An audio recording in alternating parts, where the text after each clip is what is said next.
अस्सलाम वालेकुम फ्रेंड्स, उम्मीद है कि आप सब खैरियत से होंगे।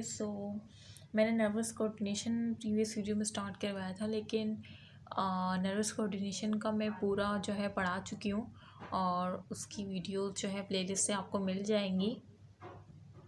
केमिकल कोऑर्डिनेशन का मैंने नहीं पढ़ाया, फिर मैं जो है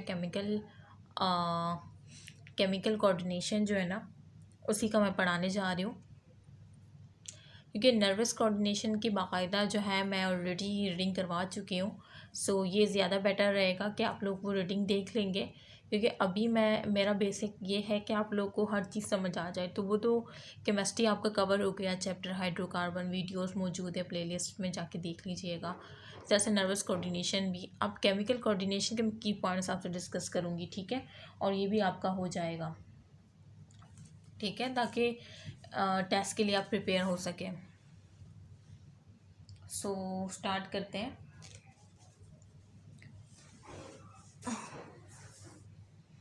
पेंसिल कहाँ गई?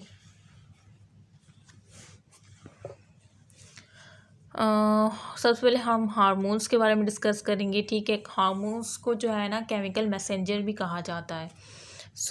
ग्लैंड्स और ये मैं जो है देखिए इसमें कुछ बहुत ही कॉमन बातें हैं, फिर मैं उसको थोड़ा फास्टली मूव करूँगी, ठीक है। मुझे उम्मीद है कि जाहिर सी बात है आप लोगों ने पढ़ा होगा इतना, उसमें मैं ज़्यादा डिस्कशन करने से परहेज़ करूँगी, ताकि जो है जल्दी से जो है आप जल्दी से मैं जो है कवर करवा सकूँ, ठीक है। Hormones the chemical messenger. Glands are one more cell. Glands जो है वो क्या है, एक या एक से ज़्यादा है।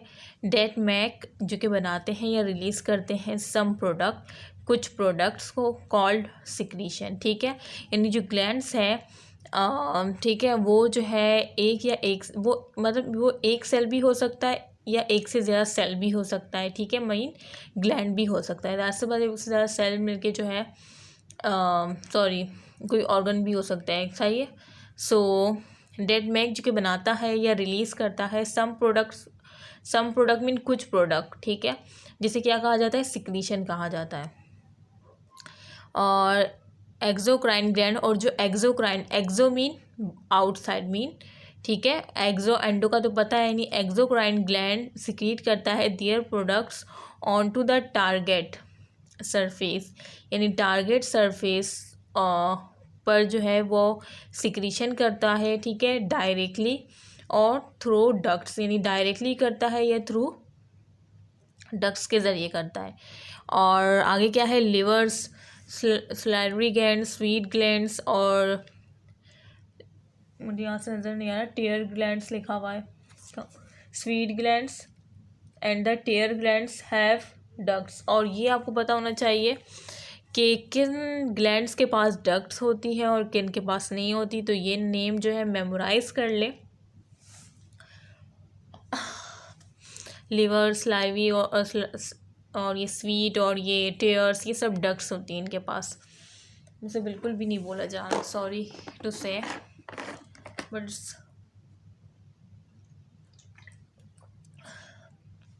मैं बार बार पानी पी रही हूँ कि शायद मुझसे बोला जाए, लेकिन मुझसे नहीं बोला जा रहा। मैं अपने आप पे बहुत ज़्यादा ज़ोर दे रही हूँ, लेकिन मैं क्या करूँ। मैं चाह रही हूँ कि मैं जो है ये पढ़ा दूँ, वरना मुझे रहेगा कि मैंने जो है नहीं पढ़ाया और टेस्ट ले लिया। तो नहीं क्या हो गया है, मेडिसिन के बावजूद यही हाल है।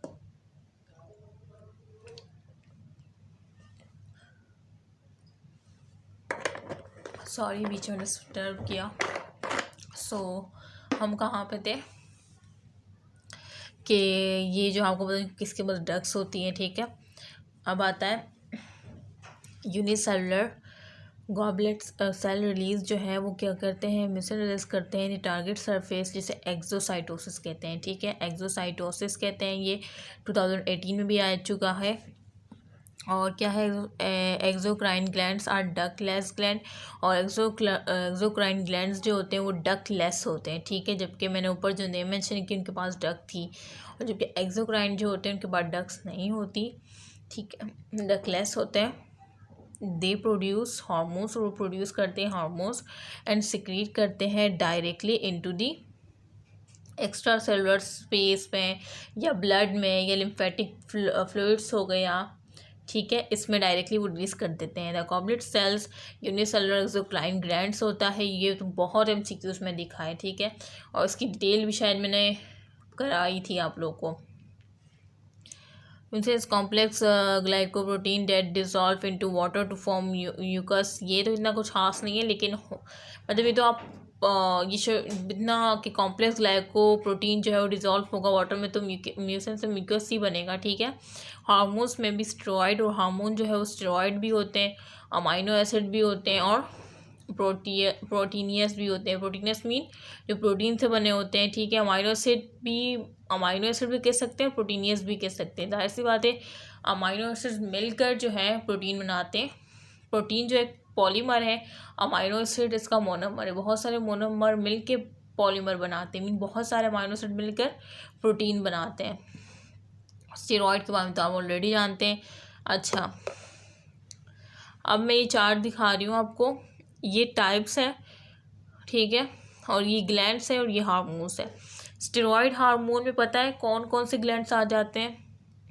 एड्रीनल ग्लैंड आ जाता है, ओवरीज, टेस्टिस और प्लासेंटा, ठीक है, ये ग्लैंड्स आ जाते हैं, ठीक है। मतलब ये ऐसे ग्लैंड्स हैं जिनसे स्टेरॉइड हार्मोन क्या होते हैं, रिलीज होते हैं। ये बात जहन नशीन कर लें, इन ग्लैंड्स को नोट कर लें कि ये ऐसे ग्लैंड्स हैं जिससे स्टेरॉइड हार्मोन मीन जो लिपिड इन नेचर होते हैं, ऐसे हार्मोन जो है इससे रिलीज होते हैं। फॉर एग्जांपल एड्रीनल ग्लैंड से कॉर्टिसोल एंड एल्डोस्टेरोन रिलीज होता है।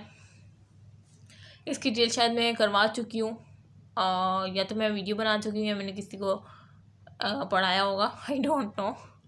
ये बहुत पहले बनाई थी मैंने शायद वीडियो, मुझे याद नहीं है। देख लीजिएगा, हर चीज़ प्लेलिस्ट में देखा करें, कम्युनिटी में जाके देखा करें, उसके बाद जो है मतलब पूछा करें। आप लोग ना प्लेलिस्ट चेक करते हैं ना कम्युनिटी देखते हैं और फिर परेशान होते हैं।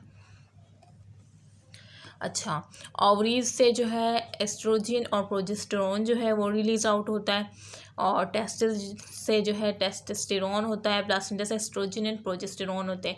एक तो आपको ये याद रखना है कि किस ग्लैंड से कौन से हार्मोन रिलीज हो रहे हैं, और ये कि इनकी नेचर क्या है, स्टेरॉयड इन नेचर है, ठीक है। इनकी नेचर की को याद करना है।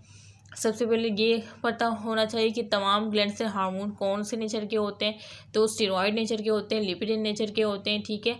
और किससे कौन सा हार्मोन निकल रहा है, किस ग्लैंड से कौन सा हार्मोन निकल रहा है, ठीक है, उनकी नेचर ये पता होना चाहिए, MCQs में आ सकता है। और उसके बाद क्या है, ये derivatives of amino acid tyrosine, ये डेरिवेटिव है, ठीक है, डेरिवेटिव है अमाइनो एसिड टायरोसिन के।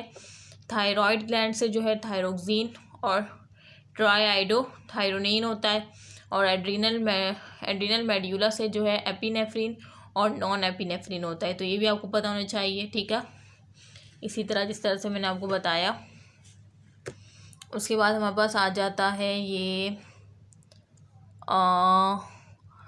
प्रोटीन एंड पॉलीपेप्टाइड, ठीक है। प्रोटीन, ये आप पॉलीपेप्टाइड के लिए जाहिर सी बातें प्रोटीन को पॉलीपेप्टाइड भी कह सकते हैं, पॉलीमर भी कह सकते हैं, क्योंकि मोनोमर मिलके जैसे मैंने बताया बहुत सारे अमाइनो एसिड जो है उसको हम मोनोमर कहेंगे, क्योंकि वो बहुत सारे अमाइनो एसिड मिलकर एक पॉलीमर बनाते हैं। अब अमाइनो एसिड मोनोमर है, प्रोटीन पॉलीमर है, उसे पॉलीपेप्टाइड भी कहते हैं, ठीक है, क्योंकि अमाइनो एसिड पेप्टाइड बॉन्ड के ज़रिए कनेक्ट होते हैं, इस वजह से प्रोटीन को पॉलीपेप्टाइड भी कहा जाता है। अच्छा, इसका जो फर्स्ट है प्रोटीन हार्मोन, ठीक है, वो प्रोटीन हार्मोन में ग्रोथ हार्मोन आ जाता है, प्रोलैक्टिन हार्मोन आ जाता है, पेप्टाइड हार्मोन में। अभी प्रोटीन हार्मोन, प्रोटीन जो मैंने बताया प्रोटीन जो है पॉलीमर होता है, इसका मतलब ये जो है प्रोटीन और पेप्टाइड में फ़र्क है। पेप्टाइड में ये छोटे वाले हैं, ठीक है, छोटे इनकी चेन होगी, ठीक है। Peptide hormone large polypeptide hormone mean बहुत लार्ज है ये प्रोटीन से भी, ठीक है। अच्छा, प्रोटीन हार्मोन आपको पता होना चाहिए ग्रोथ है और प्रोलैक्टिन है, और पेप्टाइड में पता होना चाहिए कि एंटीडायोटिक हार्मोन है और ऑक्सीटोसिन हार्मोन है, और लार्ज पॉलीपेप्टाइड हार्मोन में आपको पता होना चाहिए इंसुलिन और ग्लूकागोन हार्मोन है, पैराथॉर्मोन हार्मोन है, ठीक है। ये सारे हार्मोन पता होने चाहिए आपको। So steroid hormone are derivative of cholesterol, ये बात तो मस्ट पता होनी चाहिए कि स्टेरॉयड हार्मोन जो है वो डेरिवेटिव है किसके, कोलेस्ट्रॉल के, ठीक है। सो यहाँ पे जो है हमारा हार्मोन का, केमिकल मैसेंजर के बारे में जो बेसिक इन्फॉर्मेशन थी, जो कि आप ऑलरेडी या तो नहीं जानते होंगे तो आपने अभी मेमोराइज़ कर ली होगी, चीज़ें थोड़ी सी रिकॉल हो गई होंगी, नोट डाउन आपने यकीनन तौर पे कर ली होगी, I know, but it's my responsibility to recall your to recall your previous memories, ठीक है। सो एंड करती हूँ यहाँ पे वीडियो को। एंड देखो, हर चीज़ को मेमोराइज़ ज़रूर कर ले। सारे जो मैंने की पॉइंट्स बताए ना, ये मैंने अपने लिए नहीं बताए, ये आप लोग के लिए, मेमोरी के लिए बताएं कि आप लोग अपनी मेमोरी में थोड़ी सी इसके लिए भी जगह छोड़ दें और इसको मेमोराइज़ करने की कोशिश करें। सो प्लीज़ इसको मेमोराइज़ करें। समझे, कुछ नहीं आए तो मुझसे पूछें, लेकिन इसमें ऐसी कोई बात नहीं है जो आपको समझना है, कि बहुत ही बेसिक पॉइंट है।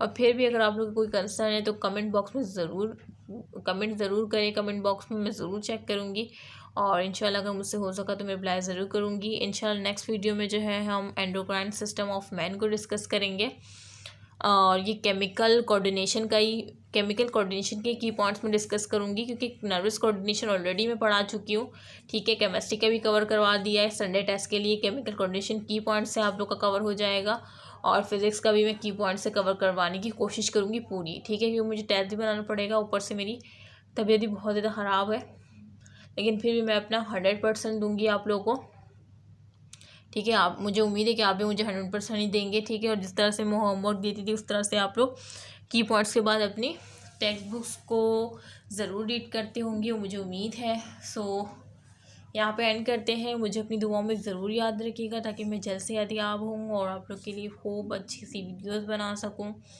ठीक है। और मुझे अपनी दुआओं में ज़रूर याद रखें, अपना ख्याल रखें, फोकस करें स्टडी पर, मेहनत करें, दिल लगा कर पढ़ें। यहाँ पे वीडियो एंड करती हैं। इंशाल्लाह नेक्स्ट वीडियो में मुलाकात होगी, तब तक के लिए अल्लाह हाफ़िज़।